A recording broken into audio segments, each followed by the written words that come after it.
Hoje é uma música que muita gente pode falar assim, essa música, essa banda não é rock, não tem nada a ver com rock, eu não sei porque vocês colocaram essa banda aqui pra gente. Mas sexta-feira eu estava vendo a abertura do Rock in Rio, a Ivete Sangalo cantou. Aí depois teve a Alcione, aí eu falei, Engenheiros do Havaí é heavy metal, não é rock, é heavy metal, comparado. Então hoje nós vamos falar um pouquinho dessa música e o que essa música tem a ver com o Evangelho, o que ela não tem a ver com o Evangelho, o que ela traz para os nossos corações, o que ela fala para a gente hoje. Antes de tudo, eu sei que deve ter fãs de Humberto Gessing, de Engenheiros do Havaí aqui, é dizer que a gente não vai esgotar o tema, a gente não vai dar uma interpretação que seja suficientemente exaustiva. Ele deu uma entrevista falando sobre essa música e falou que frequentemente alguém fala com ele que essa música caiu no vestibular e a pessoa pede alguma dica, o que eu deveria ter escrito.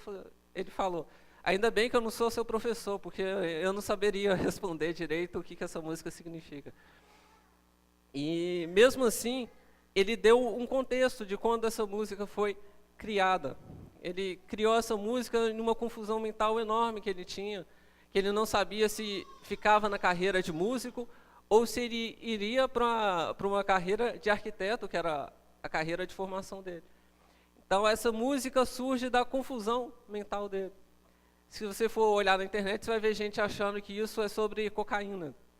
E é algo possível, mas o contexto dele não é esse. O contexto dele é o contexto de alguém que está em uma confusão mental enorme.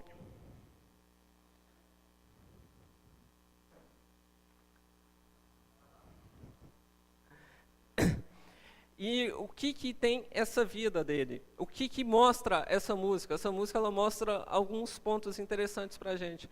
Mostra uma vida sem limites. É uma vida que não tem limite, não tem barreira, aparentemente. A gente vai ver que não é bem assim. Uma vida sem objetivo nem sentido. Uma vida sem companhia, uma vida em que se anda só. Que não existe nenhum tipo de liberdade, por isso que é aparente a vida sem limite, porque na verdade você não tem liberdade no final. E o cidadão, ele não tem real entendimento da sua vida ou das circunstâncias.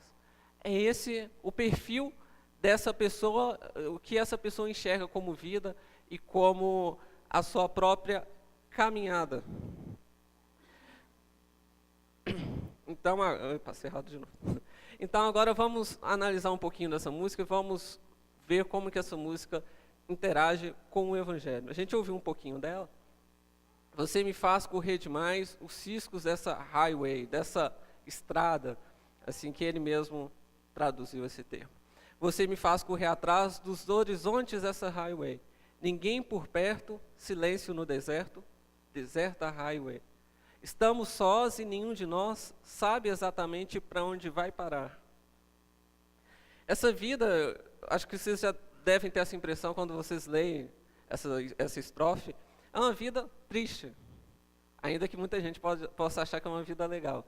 Mas quando eu vi alguns comentários no YouTube, a gente falou, nossa, que legal essa música para viajar, dá uma ideia assim de solitude, eu estou em plena liberdade, correndo às 200, 300 por hora, que legal isso. Mas se você for olhar bem, não é uma vida legal. E até o momento que ele vivia não é um momento de uma vida legal também. É um momento de indefinição, um momento que você não sabe o que vai fazer. Você vai para o lado A ou para o lado B.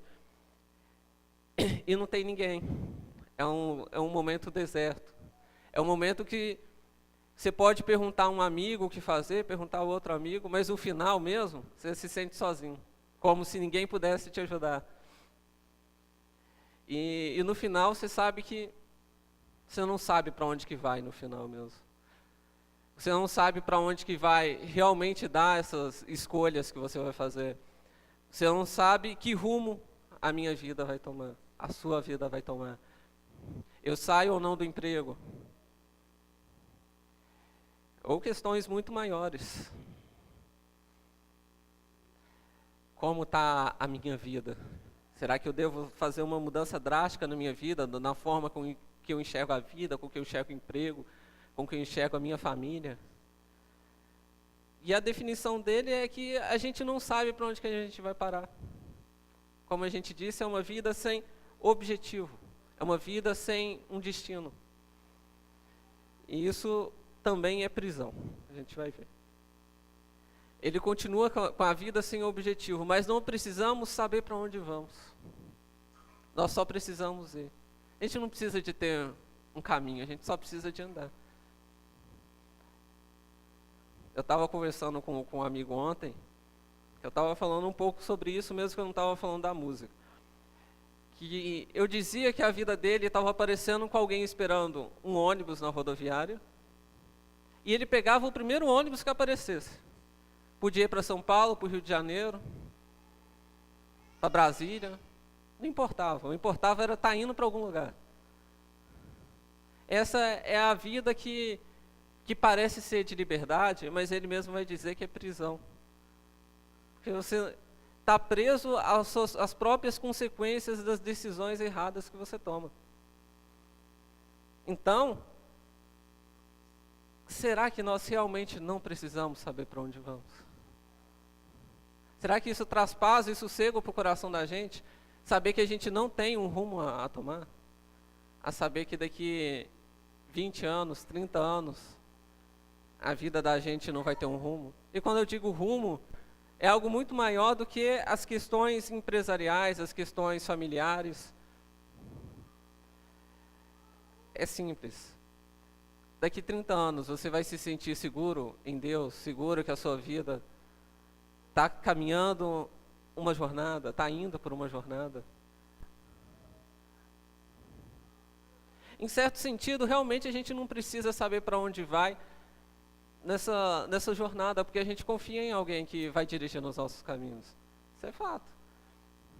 A gente não precisa saber de todos os detalhes que vai acontecer em toda a nossa vida aqui na Terra, porque tem alguém que vai levar a gente. Tem um homem que caminha com a gente em toda a nossa jornada, dizendo, não, você vai por aqui, você vai por ali. Então, em certo sentido, nós não precisamos saber para onde vamos, nós só precisamos ir com Ele. Nós só precisamos ir com o Mestre. A gente só precisa seguir, confiar nele, que Ele não vai deixar a gente ir para o caminho errado, que Ele vai continuar nos ensinando nessa jornada, que Ele vai continuar nos corrigindo quando a gente querer traçar um caminho diferente. Mas aqui o ponto não é esse. O ponto é, eu não preciso saber qual que é o rumo da minha vida. Eu não preciso de nada, porque eu só preciso caminhar. Uma vida sem objetivo, uma vida sem sonho, uma vida sem destino. Porque o que basta, na verdade, nós só queremos viver. É isso. A vida por si só, ela basta. Não precisa de mais nada a não ser a vida. Ou seja, a vida é a maior coisa que eu tenho. O fim principal do homem, na letra, é simplesmente viver. Eu não tenho nada para conquistar aqui. Eu não tenho nada para fazer aqui. Eu não tenho uma missão. A minha missão simplesmente é viver. Enquanto eu vivo, eu cumpro a minha missão, que é viver. Todos nós temos um senso de missão. De eu tenho algo para fazer nessa terra. Eu tenho algo para seguir, eu tenho algo para cumprir. Aqui não tem. Aqui nós só queremos viver, sem motivos, nem objetivos. Porque no final nós estamos vivos. Tem uma parte interessante aqui também, que ele faz uma comparação muito legal sobre a cidade e a estrada. A cidade é o mundo que todo mundo vive, é o mundo mais prisioneiro possível. A cidade é o lugar em que as pessoas têm tudo ao seu redor, mas ele sempre sente que algo falta. Todos nós, com certeza, já passamos por essa fase, ou ainda estamos passando. A gente tem tudo, tem emprego, tem marido, tem filho, tem casa, tem carro. Mas na hora que vai dormir, você não se sente feliz. Algo falta.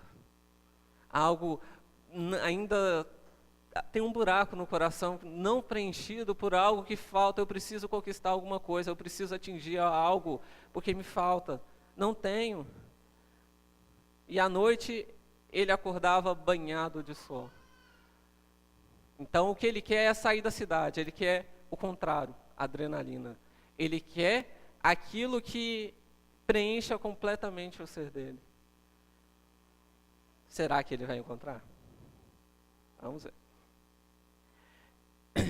Então ele entra aqui em uma questão também muito interessante e importante para aquilo que a gente está vendo. Ele diz, será a estrada uma prisão? Eu acabei de sair da cidade, que é uma prisão, mas será que a estrada também é uma prisão?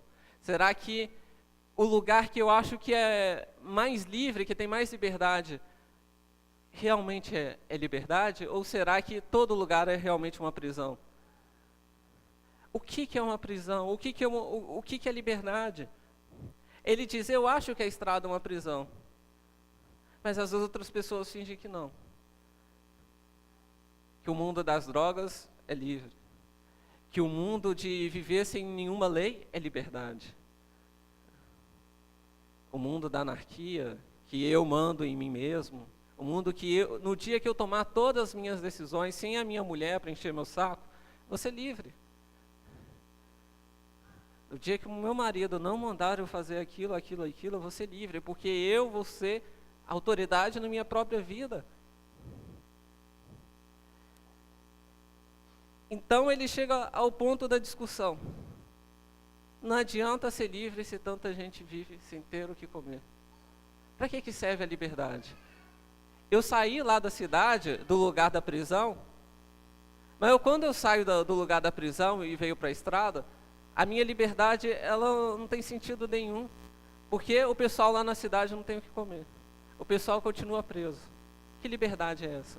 Qual que é a liberdade que eu me sinto dono de mim mesmo, mas o mundo continua afogado em suas tragédias? E será que isso não volta para a minha própria visão? Será que isso não volta para a minha própria visão distorcida da própria sociedade? Como que ele vai viver uma vida livre quando muita gente não é livre? Não tem como ter uma liberdade plena em um mundo sem liberdade plena. Vamos deixar isso mais claro. Vamos pensar em que nós, querendo viver com Jesus, vamos ter uma vida plena de santidade e amor, em que nenhum de nós vamos pecar em momento algum. Mas será que isso seria o paraíso aqui na Terra? Não. Porque o pessoal que está preso na cidade, o pessoal que está preso nos seus próprios pensamentos e desejos, ele viria lutar contra o pessoal da estrada, o pessoal da liberdade. Então você sentiria dores do mesmo jeito. Alguém seria morto. Você seria assaltado. Porque a liberdade plena, ela não consegue vir no mundo de prisão. Não adianta você ser liberto sozinho, se seu mundo ao redor não é liberto. Então você também não é livre.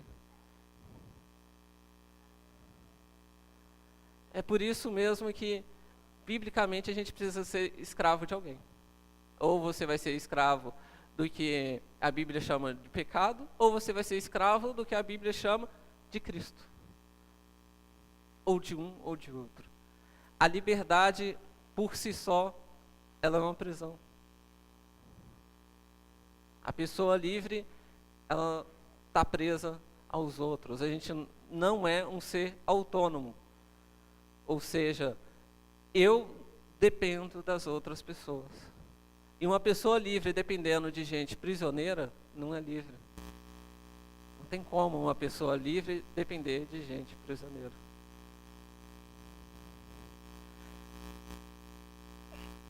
Mais um ponto triste dessa história é que a estrada também é solitária.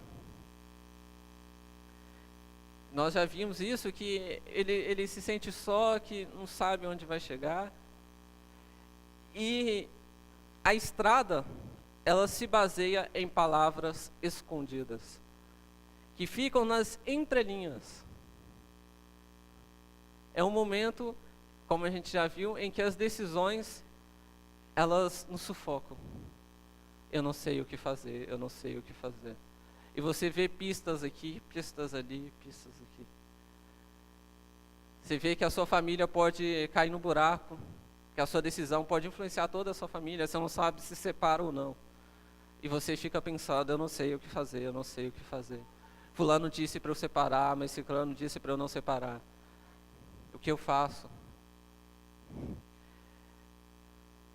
A mente de quem quer ser liberto dessa liberdade, a liberdade dessa estrada, ela é complicada por isso. Ninguém fala, ninguém é autoridade, ninguém pode te ensinar. Porque você está só. E você não sabe onde vai chegar. Você não sabe o que vai acontecer quando você assinar o papel do divórcio. Qual vai ser a consequência disso, você não sabe. E toda a mensagem está na entrelinha. Jesus é o contrário. Jesus é aquele que é o verbo. Com Jesus não tem esse negócio de entrelinha. Jesus fala escancaradamente. Jesus fala para todo mundo ver. Jesus era aquele que falava para todas as classes ouvirem. Essa é a vontade de Deus. Que vocês me sigam e que vocês tenham descanso em suas almas. Então, com Jesus, você não precisa de procurar em entrelinha, você não precisa de ficar vendo o código da Bíblia, por exemplo, para ver qual a combinação de letras, o que a combinação de letras quer dizer para você, você não precisa de olhar o horóscopo. O que será que a data do meu aniversário quer dizer para mim? Jesus fala claro. É isso que é o mais legal de Jesus, que Jesus joga limpo com a gente. A vida que eu quero para vocês é assim. A vida que eu vou dar para vocês é essa. Jesus não esconde nada. Então, a estrada de Engenheiros do Havaí é muito fraquinha comparada com a estrada que Jesus está querendo trilhar com a gente, ou está trilhando. Que é a estrada que Ele fala. Ele fala aos nossos corações. Não precisa de procurar entrelinhas de horizonte nenhum. Só ouvir a voz. Que Ele já tem nos dado pelas Escrituras, tem nos dado por pessoas sábias. E que tem nos dado principalmente pelo meio do seu Espírito. Não tem entrelinha. E por fim, tem as limitações do motorista. Tem a estrada, tem o motorista. E esse motorista é um cara muito confuso. Ele vê um horizonte trêmulo porque ele tem os olhos úmidos. Já não bastasse que a estrada fosse um lugar cheio de problemas, cheio de solidão, cheia de medo, de angústia, ainda que ela parecesse ser um lugar de liberdade, além da estrada tem o problema de quem está caminhando por essa estrada. Porque ele não é apto o suficiente para andar nessa estrada. Ele tem problema de visão.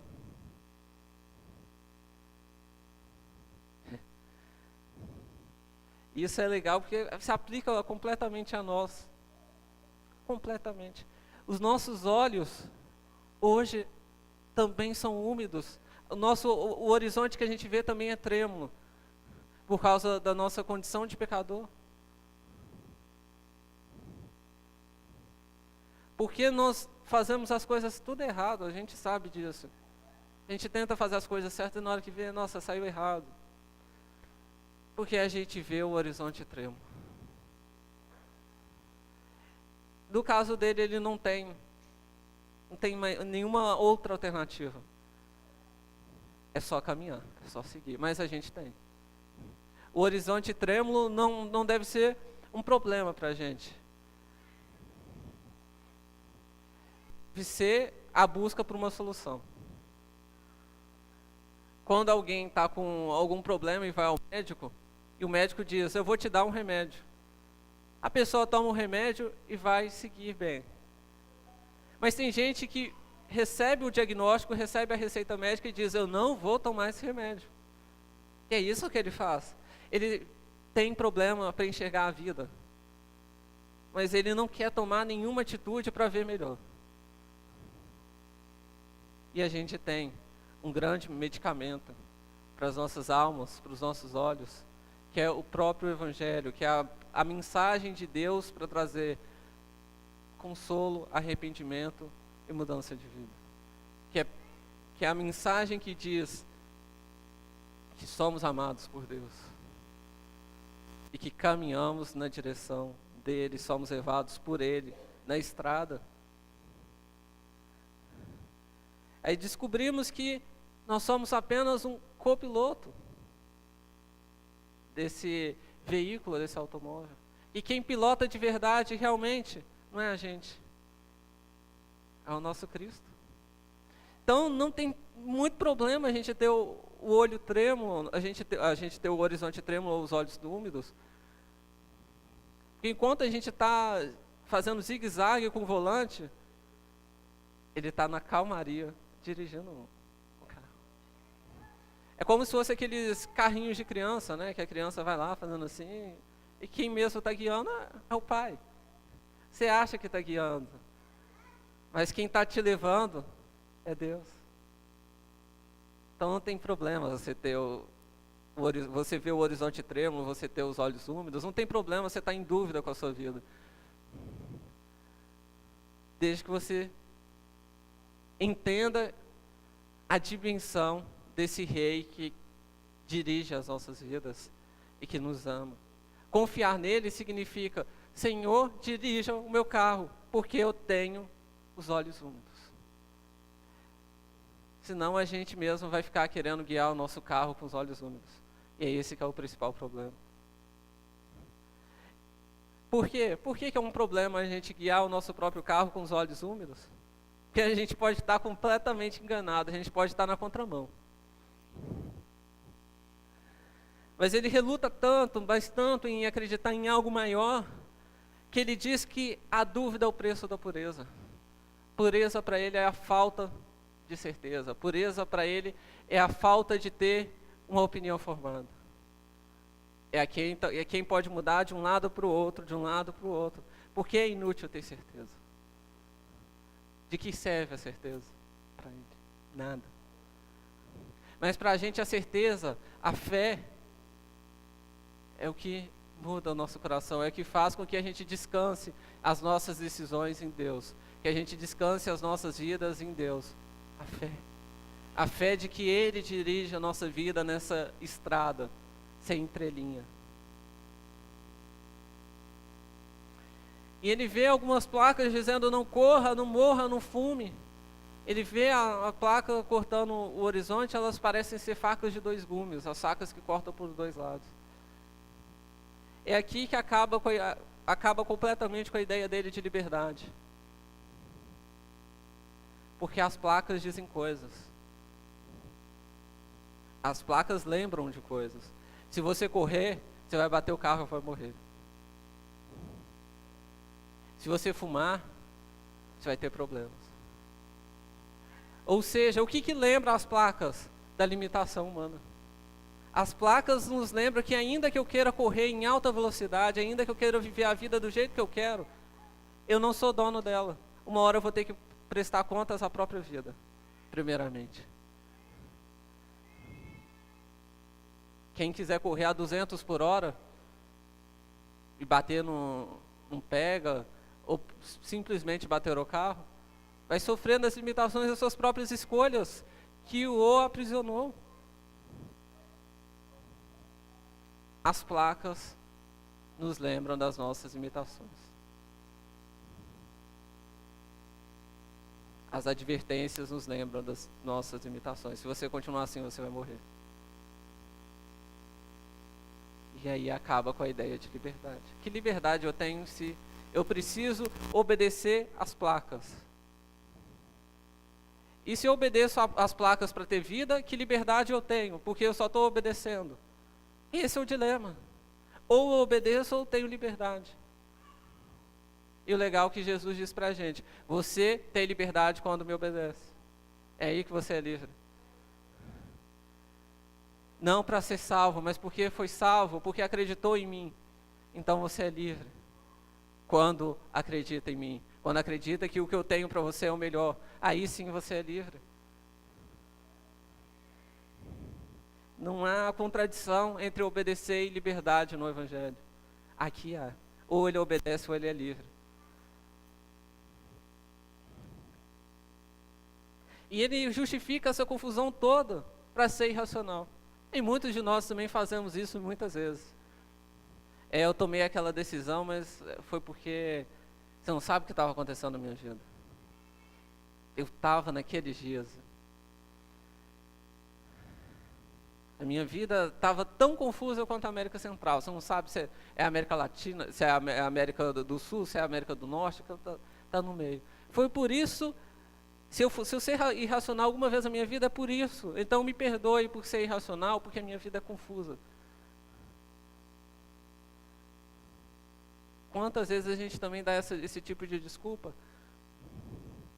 A gente justifica as nossas atitudes erradas, as nossas escolhas erradas, por confusões que a gente estava vivendo. Mas o problema é que a gente vive nessa estrada que parece ser de liberdade, mas é de morte. Esse que é o problema. Quando a gente confia no verdadeiro motorista, no motorista com M maiúsculo, nossa vida é muito mais tranquila. Porque a gente, embora a nossa vida seja confusa, a gente não vai ter atitudes irracionais. A gente vai ser calmo, ou mais calmo, para enfrentar os problemas. Porque a gente confia nele. Porque a gente confia nele. Então, a última parte que a gente pegou aqui, ele diz 110, 120, 160, só para ver até quando o motor aguenta. É esse o desejo dele. Eu vi as placas, mas eu quero acelerar. Eu vi você dizendo que esse caminho é de morte, mas eu quero ver até quando o motor vai aguentar. Eu quero ver até quando que o motor, que é o meu próprio corpo, vai continuar saudável, vai continuar em vida. Eu vou ignorar as placas. Eu vou ignorar as advertências, eu vou ignorar ser preso porque eu quero a liberdade, mesmo que a liberdade acabe com a minha própria vida. Então, eu não estou nem aí para o que os outros vão dizer. Eu tenho que escolher arquitetura ou música? Não sei nem se eu vou escolher. Um dia, quem sabe. Alguém falou para você continuar na arquitetura, outros falaram para eu continuar na música, mas o que importa? O que importa? Eu quero ver até onde eu vou conseguir enfrentar tudo que eu quero enfrentar.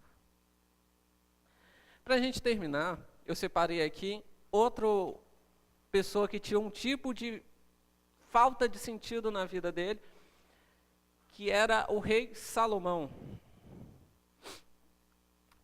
As palavras do mestre, filho de Davi, rei em Jerusalém. Que grande inutilidade, diz o mestre, que grande inutilidade, nada faz sentido. O que ganha o homem com todo o seu trabalho que tanto se esforça debaixo do sol? Gerações vêm, gerações vão, mas a terra permanece para sempre. O sol levanta e o sol se põe, depressa volta ao lugar de onde se levanta. Também não sei o que fazer com a minha vida. Tudo parece não fazer sentido. Seu trabalho, isso parece que não tem sentido. Seu descanso piorou, aí que eu não tenho sentido mesmo. O que será que faz para a minha vida ter sentido? É isso que percorre praticamente todo o livro. Eu, mestre, fui rei de Israel em Jerusalém, dediquei-me a investigar e a usar a sabedoria para explorar tudo o que é feito debaixo do céu. Que fardo pesado Deus pôs sobre os homens. Tenho visto tudo o que é feito debaixo do sol. Tudo é inútil, é correr atrás do vento. O que é torto não pode ser endireitado. O que está faltando não pode ser contado. Um teólogo disse que esse é até o livro mais mal-humorado da Bíblia. Parece que alguém acordou de mau humor e foi escrever a Bíblia. Né? Mas não é isso. É alguém com falta de sentido para a vida. Tudo é inútil. Às vezes você pensa, nossa, eu trabalho o dia inteiro, aí quando eu chego em casa eu já estou cansado e vou dormir. Para que eu vivo? Eu trabalho e durmo, trabalho e durmo. E quando não estou trabalhando e dormindo, eu estou cozinhando, eu estou arrumando casa. Não tem tempo para nada. Para que serve viver se eu não posso aproveitar nada? Tudo que eu faço é inútil porque no final das contas não serve para nada. E ele pensou com ele mesmo: eu me tornei famoso e ultrapassei em sabedoria todos os que governavam Jerusalém antes de mim. De fato, adquiri muita sabedoria e conhecimento. Assim eu me esforcei para compreender a sabedoria, bem como a loucura e a insensatez. Mas aprendi que isso também é correr atrás do vento. É inútil. Vivo na vida do sem sentido, de que nada realmente fala comigo e que ajuda o meu coração a sobreviver em paz. Só que esse sábio, depois de tanta meditação na sua própria vida, depois de tudo que ele escolheu, ele também tem uma resposta. Por isso que ele é sábio. O sábio não é aquele que sempre sabe. O sábio é aquele que é capaz de aprender e de analisar as situações da própria vida e dizer: ali eu errei, mas eu consigo responder a essas próprias situações para poder acertar. Alegre-se, jovem, na sua mocidade. Seja feliz o seu coração nos dias da sua juventude. Siga por onde o seu coração mandar, até onde a sua vista alcançar. Mas saiba que por todas essas coisas, Deus o trará ao julgamento. Afaste do coração a ansiedade e acabe com o sofrimento do seu corpo, pois a juventude e o vigor são passageiros. Isso aqui responde muito bem a música todinha, né? Muita gente acha que seguir a Jesus é ser triste, é ser chato. Ele está dizendo: não, você pode ser feliz. Pode ser feliz no caminhar com Jesus. Na hora que Jesus está dirigindo o seu carro na estrada, pode ficar tranquilo, porque Ele vai te dar felicidade. E você pode seguir onde seu coração mandar. Entenda que você tem liberdade aqui. Salomão não diz que para você andar com Jesus, você tem que perder a sua liberdade. Não. Como eu disse, você encontra a sua liberdade quando caminha com Jesus. Você pode fazer tudo, mas lembre de uma coisa: Deus trará julgamento. Afaste do coração a ansiedade. Era o que ele mais tinha, a ansiedade de resolver seus problemas. Por isso que ele ia a 110, 120, 160. Pois a juventude e o vigor são passageiros. Essas são as placas. Não seja ansioso, confie em Jesus. Porque Deus o trará a julgamento. E o legal é que aconteceu um julgamento já nessa história, antes do juízo final. Há um pouco menos de 2000 anos, um homem foi condenado a uma cruz a morrer pelo pecado de todo mundo que confiasse nele e que quisesse caminhar com ele em uma estrada. É esse que é o legal. Então, depois disso tudo, o que será que a gente pode aplicar às nossas vidas e entender? A gente pode entender 3 coisas inicialmente. Que a estrada tem um objetivo, a estrada que Deus quer para a gente tem um objetivo. Que é, primeiramente, nos dar paz com Deus. Nos dar tranquilidade. E depois, que as nossas próprias vidas sejam usadas para que outras pessoas também tenham essa paz com Deus. Até que todo o mundo esteja nessa estrada. Aí será a liberdade completa. A liberdade de que não tem ninguém preso, lembra quando eu falei? Se tem uma pessoa presa nesse mundo, os outros que estão livres não estão em total liberdade. A estrada tem voz, a estrada de Deus tem voz.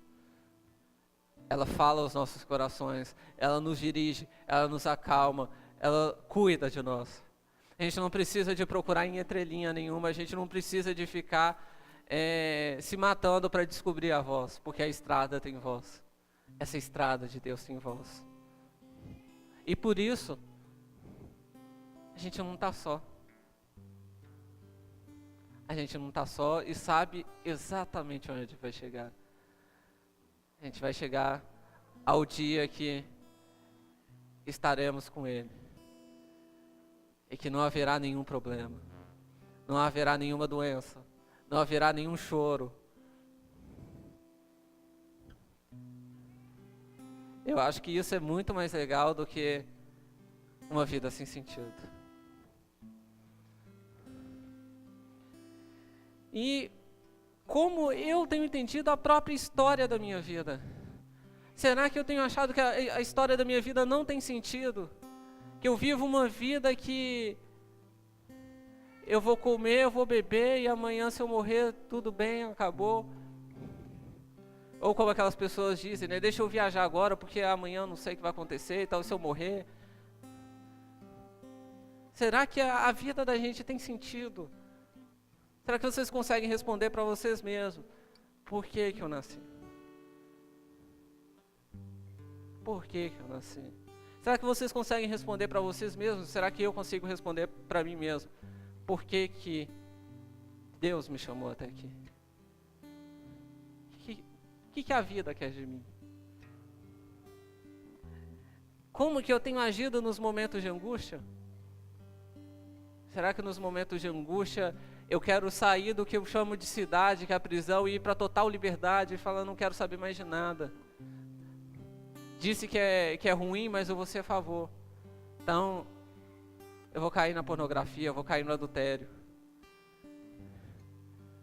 Muita gente não tem esses problemas quando não está em angústia. Quando está em angústia, vai. Porque é o escape. Essa estrada do que se chama de liberdade, é o escape. Qual é o objetivo da minha vida?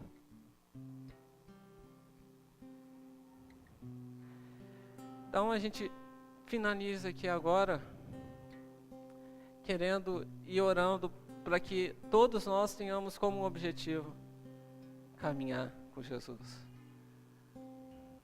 E quando caminhar com Jesus, de certa maneira esses problemas acabam. Nem sempre a fome, nem sempre a doença acaba, ou quase nunca acaba. Mas a solidez de estar seguro em alguém que não vai me deixar errar o caminho, esse problema sim acaba. O problema de sempre estar seguro, esse acaba. Vamos nos colocar em oração? Senhor, nós te agradecemos porque o Senhor proporciona a nós um lugar seguro, um lugar em que nós podemos ter confiança em Ti, ter confiança em que a nossa vida tem sentido, tem objetivo. Obrigado, Senhor. E o Senhor também nos dá como escutar a Tua própria voz. Então, abra o nosso coração, tira as escamas dos nossos olhos para que possamos vê-lo e para que possamos ouvi-lo, ouvir a Tua voz e saber que não estamos sozinhos nessa caminhada. Nos dê a direção, nos dê a paz que a gente tanto quer para viver com o Senhor, sem depender de nenhum intermédio, sem depender de nenhuma prática, saber que o Senhor nos ama e isso não vai mudar. Que o Senhor dispense o Teu amor neste lugar agora, para que todo mundo se sinta seguro diante de Ti, para que todo mundo se sinta seguro para amanhã tomar as decisões da vida, para que todo mundo se sinta seguro para saber que independente do que aconteça, o Senhor estará com eles. Inunda esse lugar com a Tua segurança, com a Tua paz e com o Teu amor. Essa é a nossa oração, Senhor, no nome amado do Teu Filho Jesus. Amém.